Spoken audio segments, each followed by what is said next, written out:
Are you shocked, surprised, or even in awe when you realize that Bernadette Soubirous' mysterious and captivating prophecies about the year 2025, the very year we are living through right now, appear to be slowly coming true before our eyes? The astonishment comes not just from the fact that these words were uttered over a century ago, before climate change or social media were even concepts, but also from how they oddly, almost perfectly, match what we are experiencing today. The growing concerns, unease, and fear about what may unfold in the coming days, moments we cannot avoid or delay, are steadily intensifying, spreading like a strong wave that engulfs the minds of millions around the world. Bernadette's prophecies, carefully recorded during her life, are not vague, fleeting remarks or easily forgotten images. They are serious warnings, haunting visions that have left humanity shaken, unable to ignore them. They compel us to pause, think, and reconsider everything around us. And now, at this very significant moment, we will embark on a long, exciting, and captivating journey to uncover everything she saw. These are the things revealed to her over 100 years ago, images far beyond the imagination of her time. Visions that even she, in her innocence and simplicity, could not fully grasp at that point. Don't forget to like this video if it's helpful to you. And as you know, YouTube's algorithm always favors videos with more likes. So please help me spread this video to a wider audience. I really appreciate it. Bernadette Soubirous, a young girl born in the beautiful and poetic land of France, became a historical figure, a symbol far beyond her era, thanks to her miraculous visions of the Virgin Mary over 150 years ago. Her predictions about 2025, a year that we are now standing on the verge of, not only pique curiosity, but also open up new, profound, and convincing meanings, especially when viewed in the context of the devastating environmental crises, intense social upheavals, and deep spiritual crises that humanity is facing today. We are living in a time when the earth seems to be groaning under the constant destruction wrought by mankind, with nature responding angrily through terrifying storms and floods that sweep away everything in their wake. Fierce forest fires that scorch millions of hectares of greenery, turning them into wastelands full of ash, and the atmosphere becoming increasingly suffocating from pollution caused by factories, vehicles, and relentless human activity. Simultaneously, human society is being thrown into chaos by endless conflicts, from wars between nations with bombs and bloodshed, to deep divisions within small communities, where hatred and discord seem to have replaced understanding and unity. Above all, human spirituality appears to be adrift in the powerful current of materialism, where sacred values, once the bedrock of life, are forgotten and displaced by the race for money, power, and fame.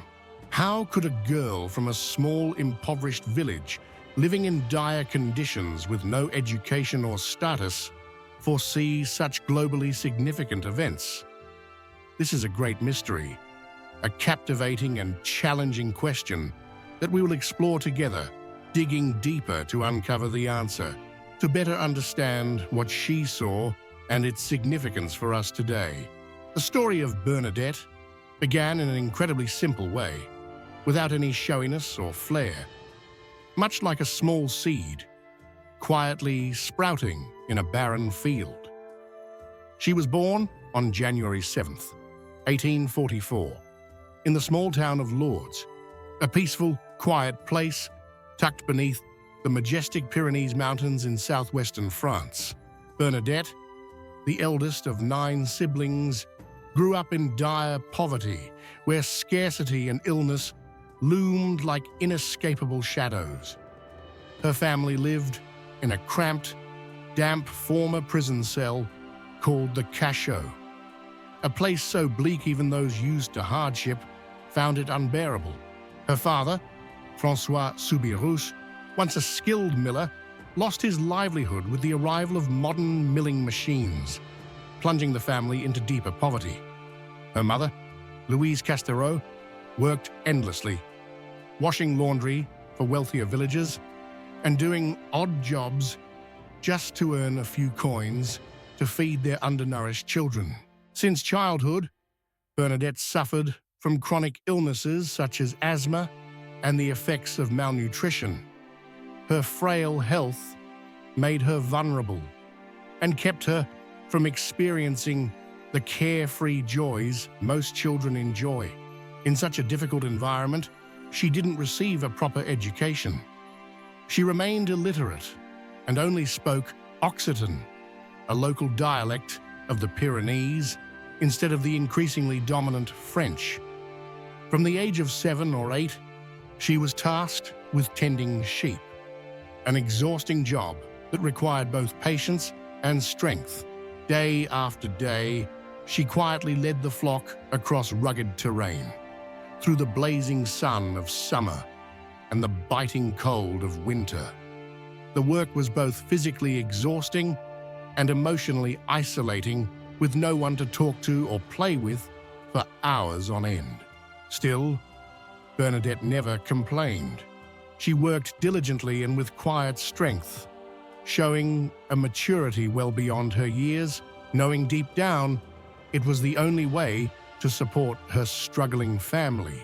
On the surface, Bernadette's life seemed ordinary and indistinct from countless other poor families in 19th century France, a society marred by injustice and rigid class barriers that kept people like her at the bottom, with little hope for change.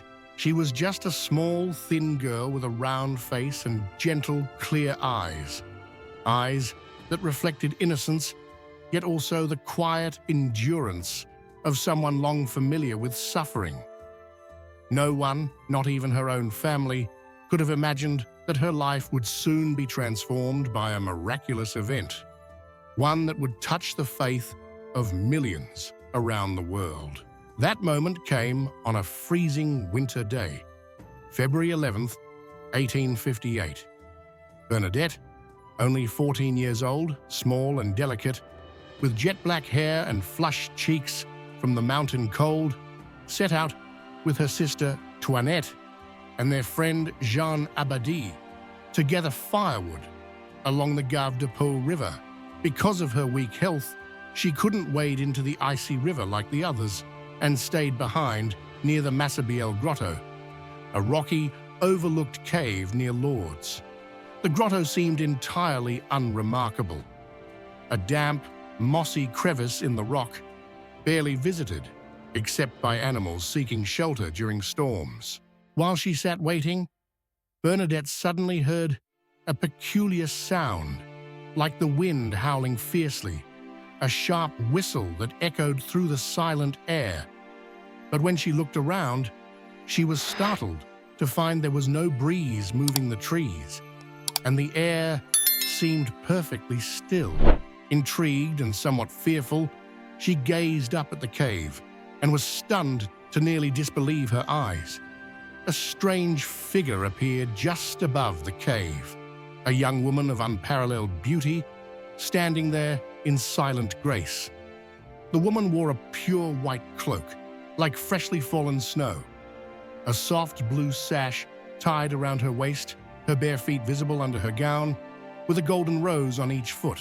She was surrounded by a brilliant aura, blindingly bright, like the midday sun, emanating a soft, warm light that was both gentle and powerful, drawing Bernadette in, leaving her in awe, unable to look away.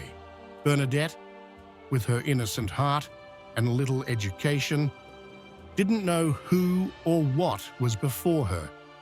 In that moment, all she could do was kneel down nervously take the simple rosary from her pocket, a gift from her mother when she was a child, and begin praying, softly reciting the familiar prayers she had learned, even though she didn't fully understand them. The woman smiled at her, a warm, loving smile that made Bernadette feel a strange sense of calm rising within her, easing her initial fear. She didn't dare to speak, nor ask any questions, just silently observed and prayed, as though her spirit had been swept into a world she had never known. When the vision ended, the woman vanished as suddenly as she had appeared, leaving Bernadette sitting there, lost in confusion, her heart pounding, with a swirl of questions racing in her mind. When she later shared her experience with her family and the villagers, Bernadette referred to the woman as Akaro in Occitan, meaning the one, because she didn't know what else to call her or how to describe what she had seen. She said the woman appeared youthful and beautiful, with a kind face and bright eyes, but she couldn't tell whether it was real or just a fleeting dream. On a cold winter's day, this was only the first of 18 visions Bernadette would experience in the following months, from February to July 1858. These visions would not only change her life completely, transforming her from an unknown, impoverished girl into a globally recognized figure, but they would also stir the hearts of people, creating an unprecedented surge of faith. During the second vision, on February 14th, Bernadette returned to the Massabielle cave with a few friends, bringing holy water to check if the figure was a demon in disguise, a thought stemming from fear and the local folklore she had grown up with. When the woman appeared again, Bernadette sprinkled holy water at her, but the woman just smiled warmly, not disappearing or showing any signs of anger. This only strengthened her belief that the vision was not evil, but something sacred and good. On the third vision, on February 18th, the mysterious woman began to speak to Bernadette. With a soft yet clear voice, she instructed Bernadette to return to the cave for 15 consecutive days, promising to meet her every day to deliver important messages.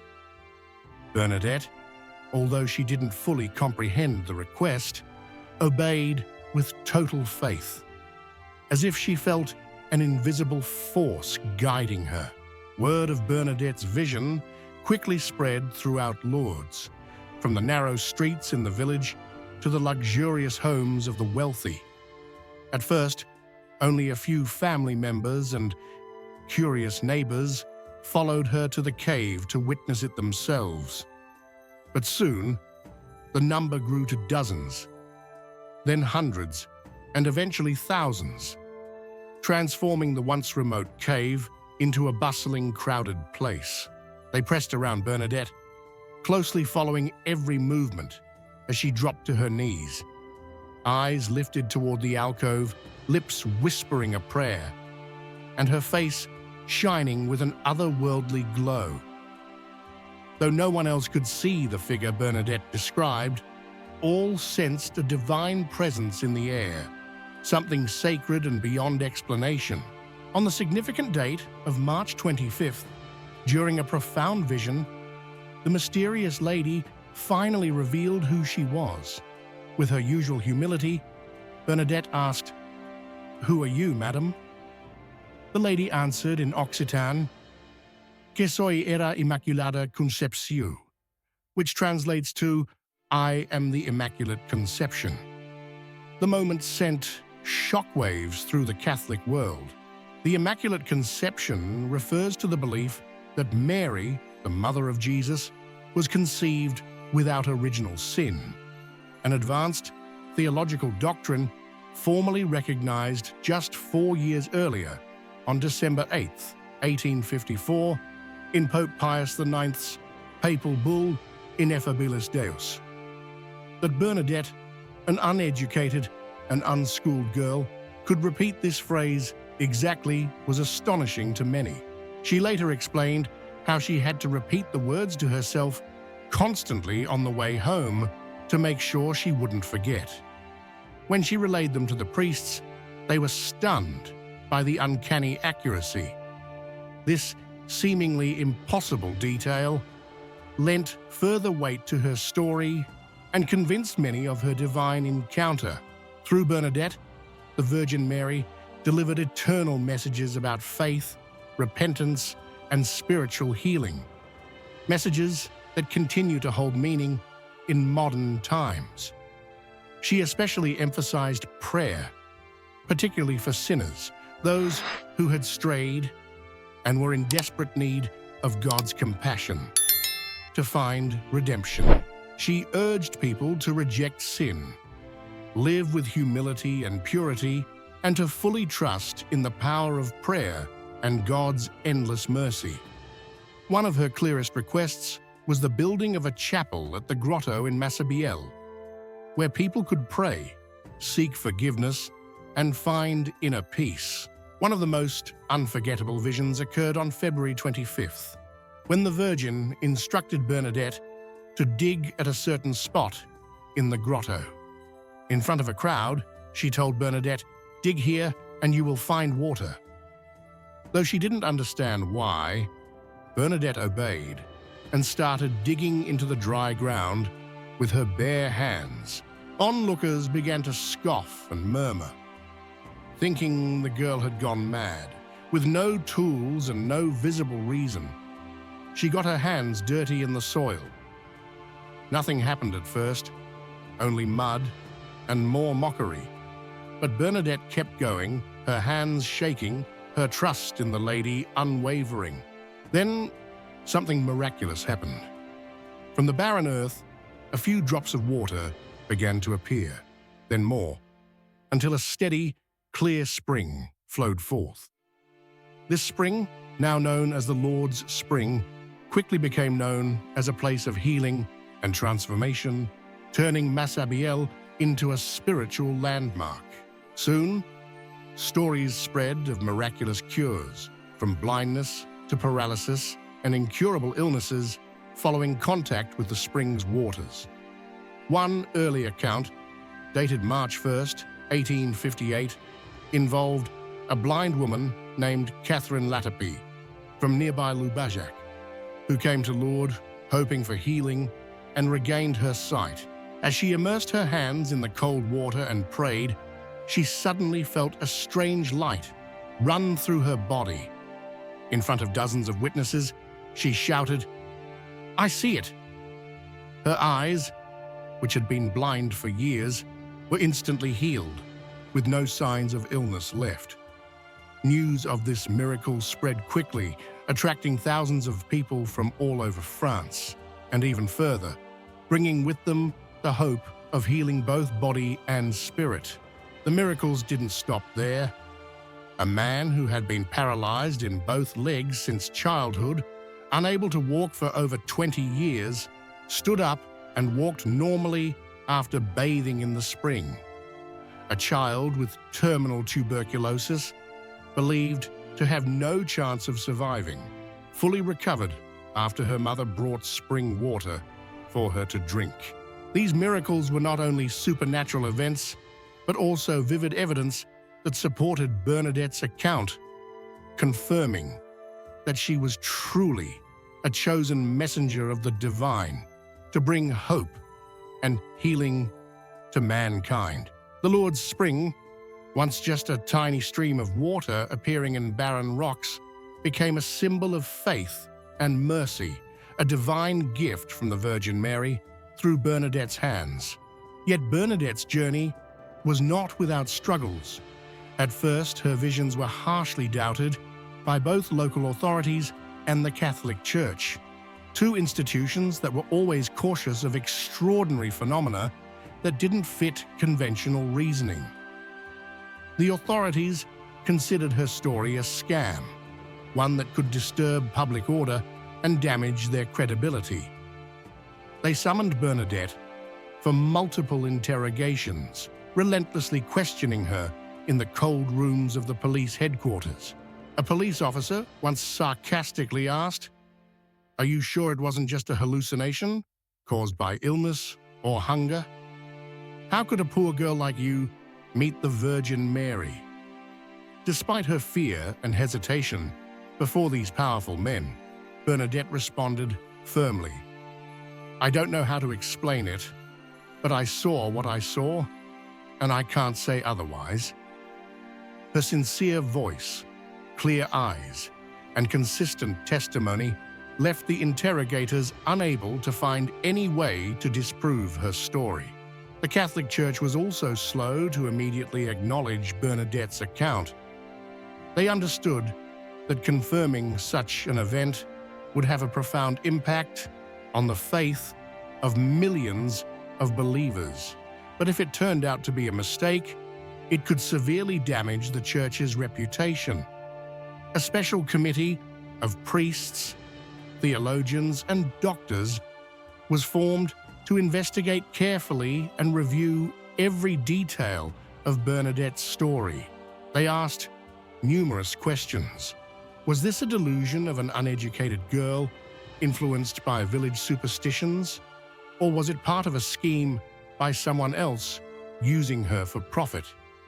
They even had doctors examine her mental health to determine if she had any psychiatric disorders. However, all the results showed that she was perfectly sane, with no signs of deceit or mental illness. After months of investigation, the consistency of Bernadette's account, along with the growing number of miracles attributed to the Lourdes spring, forced the Church to admit the truth. Finally, on January 18, 1862, 4 years after the visions, Bishop Bertrand Sévère Laurence of the Tarbes diocese officially recognized that the Virgin Mary had indeed appeared to Bernadette at the Massabielle cave. This decision was not only a significant moment for the Church, but also a major historical event, making Lourdes one of the most sacred pilgrimage sites in the world. From then on, millions of people from across the globe, from poor farmers in Europe, believers in distant Africa, to wealthy individuals from America and Asia, traveled there each year seeking healing for their bodies, peace for their souls, and a renewed faith in the midst of life's trials. Despite the recognition and fame, Bernadette did not let it change her. She turned down all invitations to stay in Lourdes and become the center of attention, rejecting financial help from wealthy individuals wanting to thank her. Instead, in 1866, at the age of 22, she chose to join the Sisters of Charity convent in Nevers, a city more than 700 kilometers north of Lourdes. There, she lived a quiet, humble life, away from the attention the outside world might bring. She took the religious name Sœur Marie Bernard and dedicated the rest of her life to caring for the poor and sick, individuals she felt a deep personal connection to, as they reminded her of her own childhood struggles. She worked in the convent's infirmary, tending to the wounds of the patients, comforting those in pain, and praying with them in their most difficult moments. Bernadette's health, which had always been fragile, continued to decline rapidly during her time at the convent. She contracted tuberculosis, a widespread disease with no effective cure at the time, which caused her severe pain, frequent coughing up of blood, and the gradual deterioration of her body. Yet, even as death loomed, Bernadette never complained or resented her fate. She once said to the nuns, "My mission is over. I am just a small instrument in the hands of the Virgin, and now I am ready to go to God." Bernadette passed away on April 16, 1879, at the age of 35, in the quiet of the Nevers convent, leaving behind a profound spiritual legacy that will never fade from the hearts of those who remember her.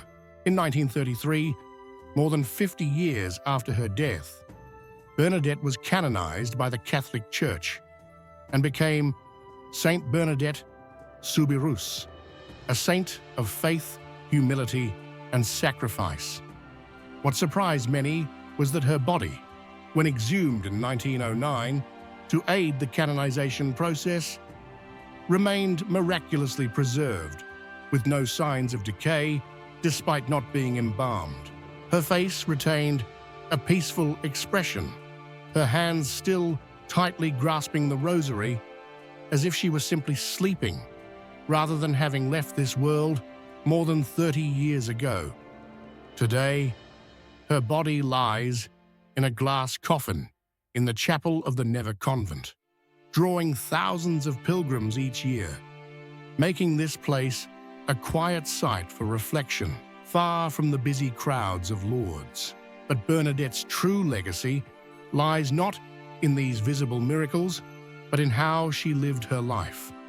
A simple, sacrificial life full of compassion, which has touched the hearts of millions across generations, from one to the next. Now, let us move on to the most fascinating part, the one you have likely been anticipating from the start: Bernadette's prophecies about 2025. Predictions that send a chill down our spines when compared to the reality we face today. While official church records never clearly state that Bernadette made specific predictions for any given year, those close to her, especially the nuns at the Neve Convent, recorded her words in the final years of her life, when she lived away from the public eye. These words were not immediately made public, but were passed through oral tradition among the nuns, then preserved in personal notebooks, and gradually disseminated by those who studied her life. In the rare moments when Bernadette spoke openly, she mentioned visions that extended far beyond the miracles of Lourdes, depicting a global scope related to the future of all humankind. One of the most striking prophecies Bernadette spoke of was a great awakening, a period she described as filled with trials and suffering, yet also full of grace and light.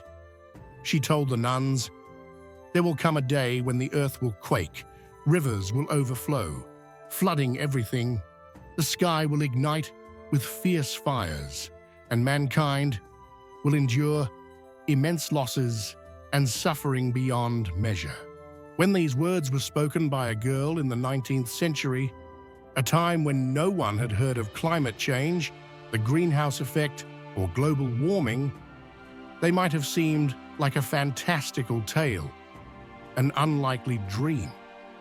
Yet as we observe the world today and what is unfolding before us, these words are now so unsettling that anyone would be compelled to reflect deeply.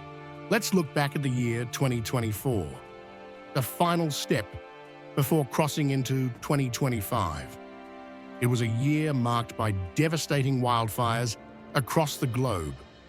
In Australia, vast woodlands burned for months, leaving behind the charred remains of millions of kangaroos, koalas, and countless other species. In California, thousands of homes were consumed by flames, and the sky turned an unnatural orange from the smoke. And in the Amazon, Earth's green lungs were destroyed at record speed, putting at risk millions of species and the indigenous peoples who depend on the forest. Catastrophic floods followed one after another, from Germany and Belgium, where rushing waters claimed hundreds of lives, to India and China, where millions were displaced and crops vanished in hours. The air grew heavier with industrial smoke, car emissions, and wildfire haze, while ice sheets in Greenland and Antarctica melted, raising sea levels and threatening to swallow low-lying island nations like the Maldives and Tuvalu in the decades to come. Leading scientists, from NASA to the United Nations, have warned that we are approaching a tipping point, a threshold beyond which we may trigger irreversible damage to the planet. We could face megastorms, extended droughts, and mass extinction. Bernadette's words about a sky on fire and overflowing rivers now sound less like metaphors and more like chillingly accurate descriptions of our reality. Yet Bernadette's visions were not limited to environmental catastrophe. She also foresaw a deep societal divide, a prophecy that seems eerily relevant today. According to notes from the nuns who knew her, she predicted a time when nations would rise against each other, not just with weapons and bombs, but with hateful words and with a deep fracture in thought and in spirit. She claimed that people would forget love, abandon solidarity, and instead turn to hatred and envy, casting the world into a shadow of chaos. Hearing this today, we can't help but draw comparisons with our present-day global unrest, where division and hostility are pushing humanity to the edge. In the United States, the 2020 election and its aftermath created a rift so deep that protests turned violent, accusations of fraud flew from all sides, and faith in the system was lost. In Europe, the rise of populism and the far right has shaken the foundation of the EU, with Brexit serving as one of the clearest signs of division. In the Middle East, long-standing conflicts between Israel and Palestine, between Sunni and Shia, continue to cause pain and destruction. On social media, something Bernadette could never have imagined, misinformation spreads like wildfire, fueling anger, violence, and deepening divisions among people.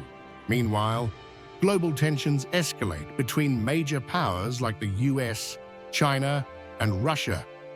Trade wars, cyber attacks, and military threats are becoming commonplace, leaving the world in a constant state of unease. As we step closer to 2025, the surge of nationalism, the collapse of institutional trust, and mounting international conflict all seem to mirror Bernadette's vision of a world in crisis.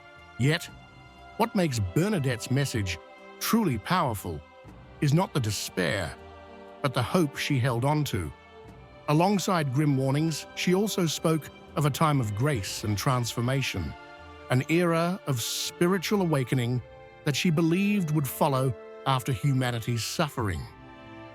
To the nuns in Nevis, she once said, "Do not be afraid when the world trembles, because from its ashes, the flame of faith will rise again.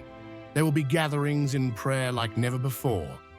She continued, "From every corner of the world, people will kneel, seeking comfort and divine guidance amid the hardships of their age." Bernadette believed that the trials we face, whether natural disasters, war, or moral collapse, are not the end, but the beginning of renewal. A call for humanity to return to God, to love, and to unity.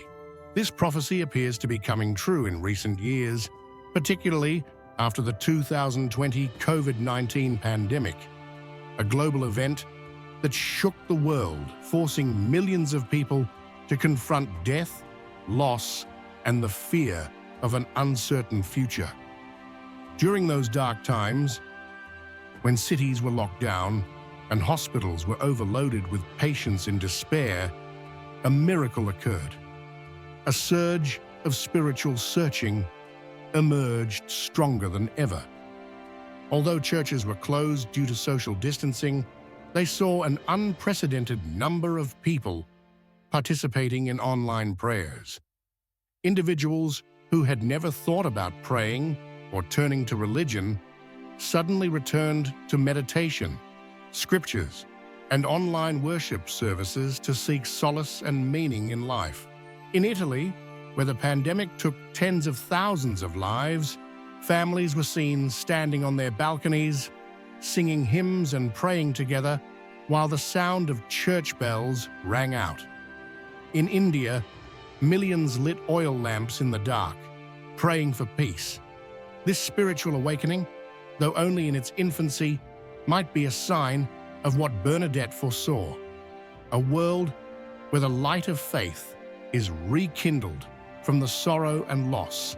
One of the most intriguing and mysterious elements of Bernadette's prophecy is the mention of a chosen child, a vague yet deeply meaningful figure that has sparked much speculation.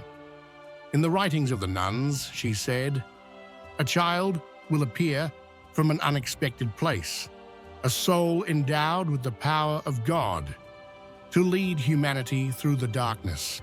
She did not clarify who this child would be, where they would come from, or when they would appear.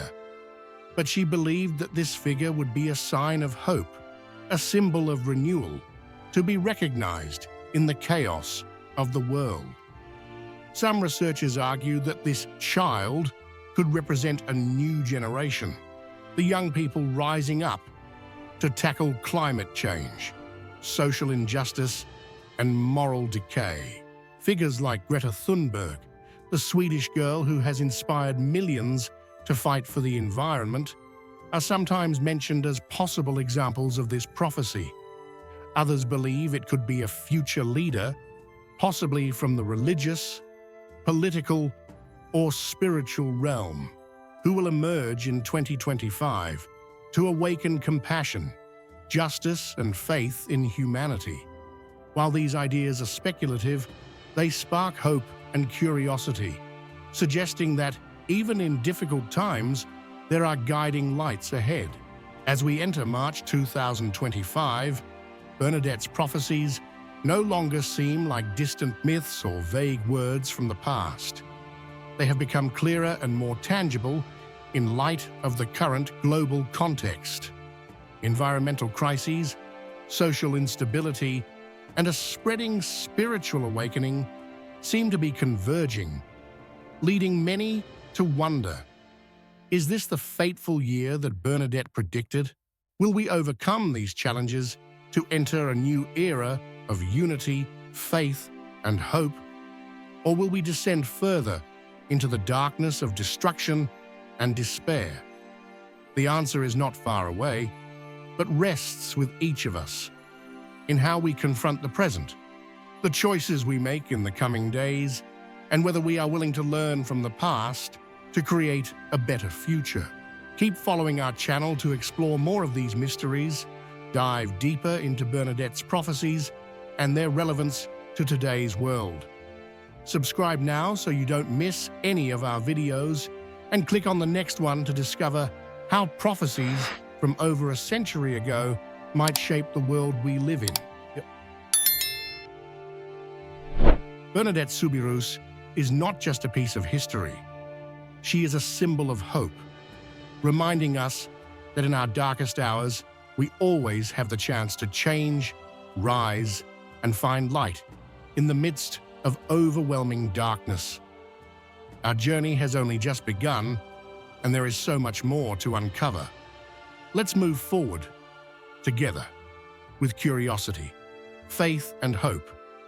The 2025 will mark not an end, but the beginning of something new for humanity.